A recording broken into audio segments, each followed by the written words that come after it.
Welcome to Samut Sari, Conversations with Mimi, a weekly podcast by Dinah Social, also a member of the Guerrilla Podcast Syndicate. Samut Sari is where we can show that ordinary people do extraordinary things. Tune in to be entertained and to learn something new with your host, Mimi Lorilla. Okay, hello po sa inyong lahat and welcome to another episode of Samut Sari with Mimi. I'm your host, Mimi Laurelia, and with me today is Minette Sales. Hi Minette, say hi to the viewers and listeners of Samut Sari. Hello, good evening everyone. It's Minette from Mrs. Market by Minette. Good evening, Miss Mimi. Thank you din. And malalaman nila kung bakit Mrs. Market. That marami akong itatanong sa'yo. So, it's been a while since the podcast, yung last episode ng podcast kasi nag-focus ako on collaborating with my husband. We have another YouTube channel, active ako doon. Pero I want to bring back Samut Sari just for the purpose of featuring yung mga inspirational women entrepreneurs here in Melbourne, Australia because maraming gustong makaalam kung anong nangyayari dito sa Australia. So, I will not hesitate and dive dito sa aking list of questions and I'm sure hindi natin mako-cover lahat but we'll try to be swift and really be meaty in the content. Minette, just give all of the listeners or viewers in my podcast an idea. Sino ba si Minette? At ano tong business ni Minette? So, ikaw na ang magkwento sa kanila very, very briefly. What is Mrs. Market? And who is Minette? And bakit gusto mong magkaroon ng ganitong business? Yes. So, as what I've said dun sa email, no. So, we are a small family business. We specializes in Filipino cuisine. So along with our best-selling pork and prawn siomai, we also offer pork tocino, pork longanisa, and beef tapa, and also achara po. So one of our mission as a business is to create experiences through good food and express the love that comes with sharing it. Mm-hmm. Yeah. So Mrs. Market by Minette, actually, Miss Mimi, yung Mrs. Market by Minette po, yung MRS, which is the Mrs., it actually stands for my kids, Miguel, Rafael, Stella. Nice. And then Market, kasi one of the pillars of this business is my mom. So my mom's name is Mariquita, and my name is Minette. So Market, and Market because I'm Market. Minamarket ko po yung po Mrs. Market. Actually, it was formed because of the love I have for my kids. Right. Wow, very meaningful pala ang pangalan ni Mrs. Market by Minette. So, Minette, saan nag-start itong idea na to? One day lang ba gusto mo magtimpla? Ikaw ba nagtitimpla ng mga food mo? Or binibili mo rin siya, then re-resell mo siya? Is there a unique recipe that you use? So, bakit ito ang klase ng business na gusto mo? Meron ba kayong food background sa family? Actually, lahat po lang like recipes is actually from my mom. Because as what I said is my mom is the one of the pillars of this business. So my actually it began my siblings and I actually grew up spoiled with food. Kita nyo naman sa aking pangatawan. So good food through our mom's love for cooking, which ultimately has rubbed off on me. So my mom actually is one of the pillars of this business. So Mrs. Market, all the recipes of our products is from my mom's arsenal that she has developed time and time again over the years po. Okay.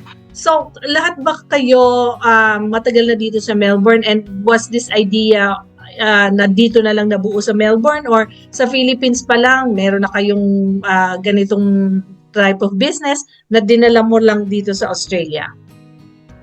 Sa Philippines actually sometimes we do it like every weekend kasi my mom is working full-time as well as a nurse in the Philippines. So yung mga friends namin, gusto namin ng ganyan. So, and then when we got here, I actually started around 2015 just through our friends. When I got pregnant with my twin boys. So because I was on maternity leave at that time, I said to my husband and my mom, I said, our friends love our tocino, our siomai, and then umu-order sila sa amin, ganyan. So that's where it all started. Yeah. And then eventually, later on po, yun, inano na po namin as parang ano na po namin, why, bakit hindi natin gawin as Yeah. as a business, Yeah. a proper business na po, yun po. So are you only distributing your products here in Victoria, or are you also doing a bigger scale, kumbaga? At the moment, it's here in Victoria po. Here in Victoria, so we do have, we supply to Filipino shops. I have two stockists here, Maswerte, and then in Sunshine, and then there's one in Werribee, which is the Mabuhay Pinoy Asian Grocery.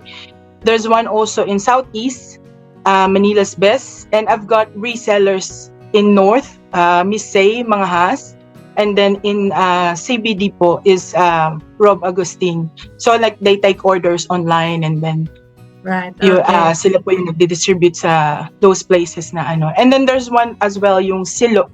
Silog, I don't know if you have heard Silog Food Truck po. They do sell our ready-to-eat pork and prawn siomai. Wow. So talagang busy, no? Sinong katulong mo sa family sa pagtitimpla ng mga produkto mo, packaging, marketing, pati ba yung kids involved sa business mo? Is your husband Yes. also, paano, gusto ko lang ma-imagine yung division of labor ninyo sa business. So, sa amin po, I do have, mom is, as what I said, talagang siya po yung isa sa mga, pillars nitong business. My husband as well is very involved with the business. Myself and my brother as well. My brother is the one who's in charge with marketing, like social media, and my husband is, he's with me with pagbili ng mga kung ano-ano, and then he helps you with the packaging and everything, with the process, especially with mom. My kids, as what I said earlier, Miss Mimi. So I have two kids. Two of them I've got twin boys with autism, and then I've got the youngest. Okay naman yung youngest ko. So, yun po. So, but especially my youngest, she's very aware about the business. I somehow kind of introduced to her, we're making this. Sometimes we use it as a bonding time as well. Yeah, I bet. Nabanggit mo na yung mga anak mo, of course, may twins ka, mahirap nang mag-alaga ng twins, plus the girl. Yes. So, how do you juggle that as a mom? You have a business and you have kids that require special care, yung dalawa. How do you juggle family life and your business? And if you're working pa outside of the business, how do you handle that work life? Tell me about your strategy sa yung work-life balance. Yeah. So, I guess ang pinaka po dun is the people around me are very supportive. My husband is very hands-on to the kids. So, for example, if I can't attend to the kids at the moment because I have to work, my husband is the one available. Because I think that's one of the best things. Kasi I guess that's one of the challenges actually. Because I'm trying to do the business, and then working part-time in the insurance industry, and then my full-time job, which is being a mom to the 3 kids. I guess it's like time management talaga po. And then we try to some sort of develop some sort of a routine for us, but like with mom, with my husband, and the schedules as well of the kids. So it has to be, kasi yung time sa amin is very important. Kasi I have to spread everything. I have to delegate certain time to do all the tasks that I need to do. I'm thinking there's less than 24 hours siguro para sa'yo. You need more than 24 hours to do that. Yes. So, what keeps you going? Why do you want to do this? Wala naman siguro nag-force sa'yo na to make this into a full-time business. What is your main motivation? What do you think is the driving force behind what you do? So one of the important driving force with this business. One of the reason why I started it is for my kids, especially with my boys. I was like thinking, oh, I have to start something for them because my boys are nonverbal. At this stage, they're nonverbal. They are on a level 3 on the spectrum. So I need to do something. I need to start something for them now. So one of the aspiration is obviously to make the business big, and then if this business will be big, I can train them to somehow in the future, and still hopeful that I can train them in the future that this will be their business as well. And also because our business as well are supporting some of the what do you call that, like the Autism Philippines, and the Guanela Center. It's like a foundation for people with disability in Quezon City. So Wow. as part of this business, aside obviously for the financial side, financial gain with the business, one of the driving force that fuels me to keep going is those people that we help, especially in the Philippines. Because I mean, dito po kasi yung with people with disability are well funded. The government Exactly. is very supportive Tama ka of dyan. opo, very supportive of the people with disability. But in the Philippines, ang hirap eh. ang hirap po ng situation nila, especially on sa mga families that's less fortunate families na they can't even get a diagnosis. Yung ganun po. And then they will just live it as it is. Like they don't know what's the condition of the person. So one of the those are one of the programs of Autism Philippines. They have certain programs na magpo-provide sa mga families to get the proper diagnosis. So, ibig sabihin, Minette, you have a social purpose then. So, you're not only thinking yes. about your family, but you're also thinking about how can we extend what Yes. we have to Yes. help improve the lives of other people, which is really, Yes. really great. So, I used to work in the disability sector then. So, I'm pretty familiar with how you feel and how the sector goes. And if you feel blessed to have what you have right now, and obviously your children are blessing, why not extend it to people in the Philippines, di ba? So Exactly. napakaganda nung layunin mo na hindi lang pang sarili but meron ngang social purpose. So sa palagay mo naman, being isang woman entrepreneur, what's the biggest barrier as a woman entering a business? Meron ka ba nakikitang barriers, or in your personal experience at talagang very smooth sailing ang pagiging businesswoman mo, wala kang masyadong nakikitang challenges? So what's your comment about that? I guess one is yung time. For example, if I am like a mom entrepreneur, me being a full-time mom and doing the business, it's very hard. And then at the same time, I'm working out. I'm working as in the insurance. I mean, I do have a part-time job as well. So I guess that's one of the challenges. Like being a mom and entrepreneur, your time, your guilt feelings that sometimes. It's not sometimes. I think most of the time.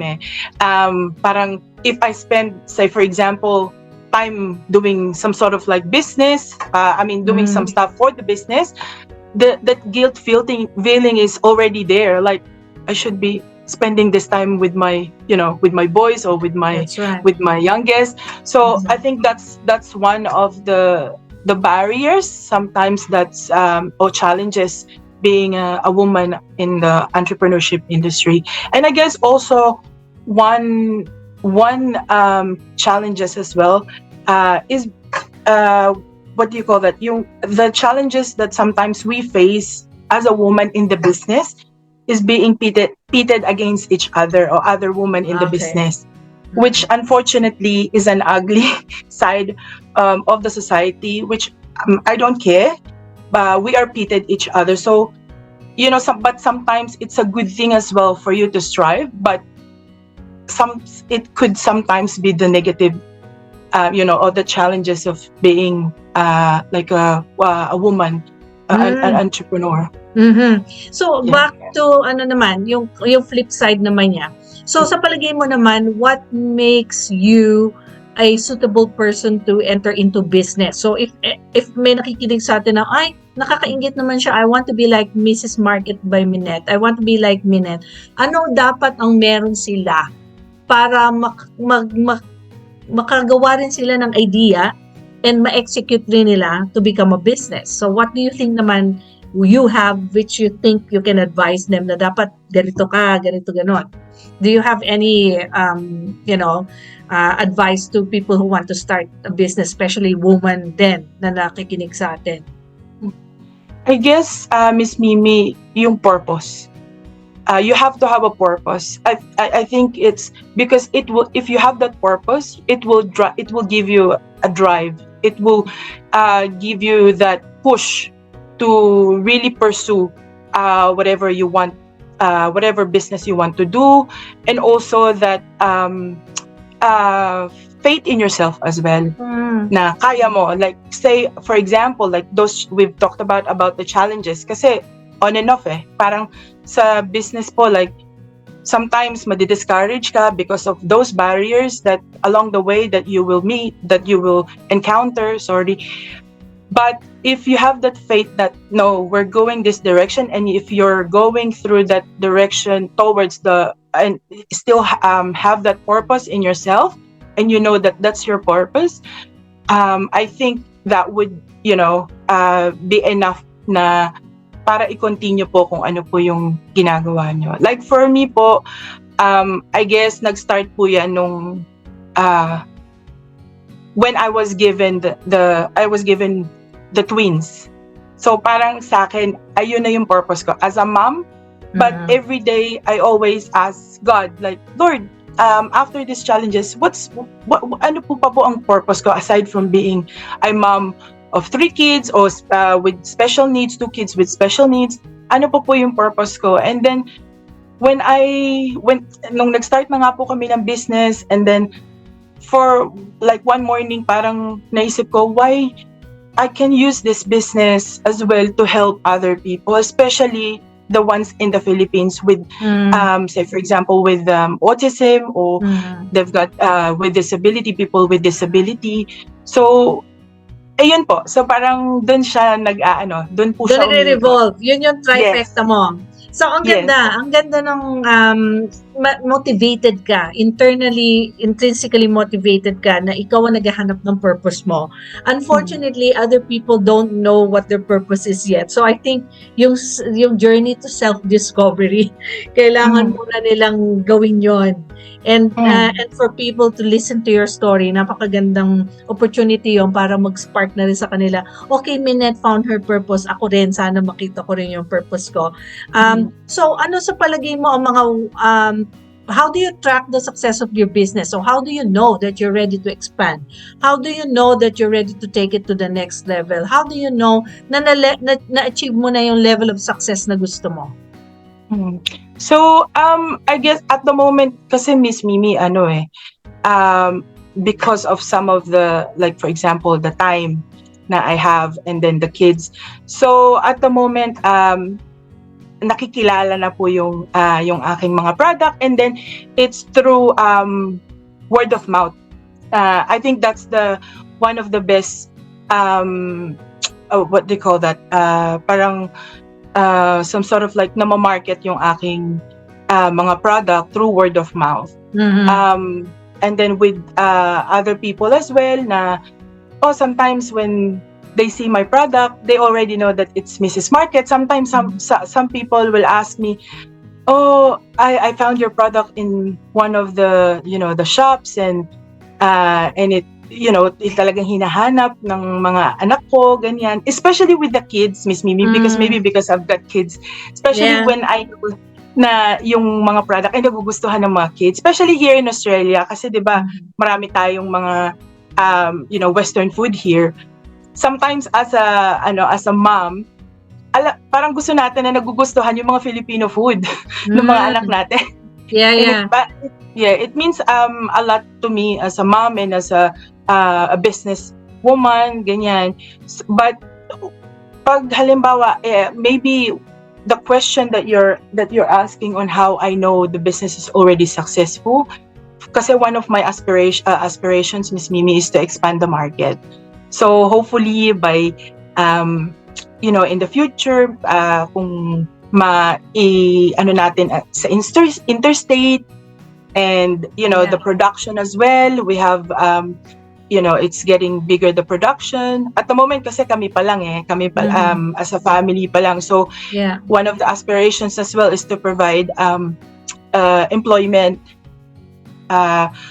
to other people, especially with people with disability, Miss Mimi. Those are one of the aspirations ko na hopefully, we can be able to employ people, and we will be very inclusive as a business with people with disability, because it's part of our family, and it's yung nasa puso ko talaga.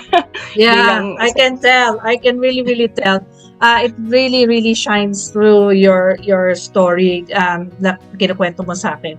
So we're nearing the end of my interview. Like I said, this is really short, but I wanted to highlight the nuggets of wisdom na matututunan namin from you. So if you were to advise people who are scared to get into business, parang may idea sila, parang gusto nila, pero ayaw pa rin nilang mag-take the plunge. Especially yung mga kababaihan dyan. Ano ang, as our parting word, ano ang pwede mong sabihin sa kanila na mag-guide sila na tama yung gawin nila para ma-minimize yung mga mistakes nila along the way, or para ma-realize din nila yung dream nila to become a woman entrepreneur someday? So I guess it's like, try it. Like if you have that, idea, or one day you wake up and you want to do this, go for it.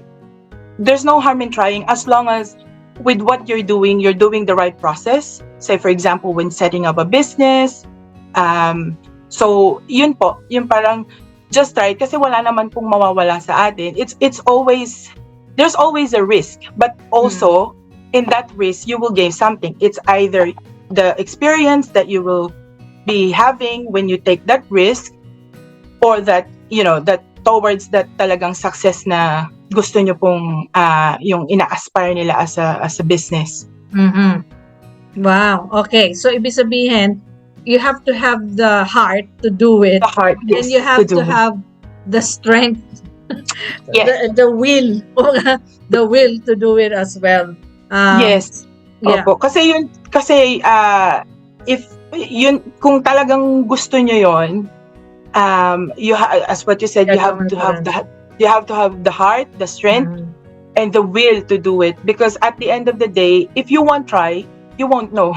Talaga. Parang yung panganganak Kung hindi mo i-aanak yung anak mo, you'll never know how it feels. Totoo yan, di ba? Anyway, Minette, I wish I could, do a part 2. So hopefully available ka if I need a part 2.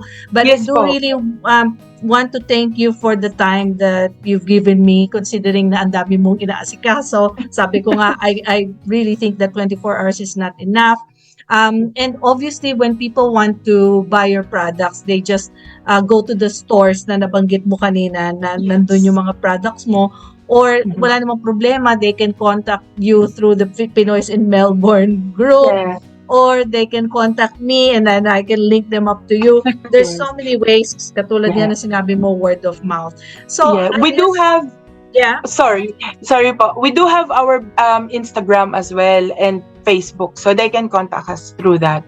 Okay, don't forget nga pala, may social media nga pala. Okay, Minette, thank you again for your time. Hanggang dito na lamang tayong muli. Thank you din.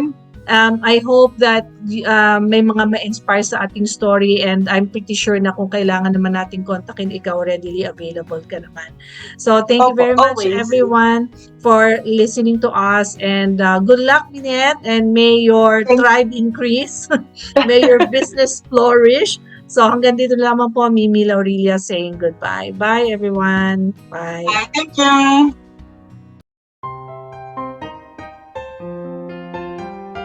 If you find value in this episode, make sure you like and subscribe to be notified of new releases.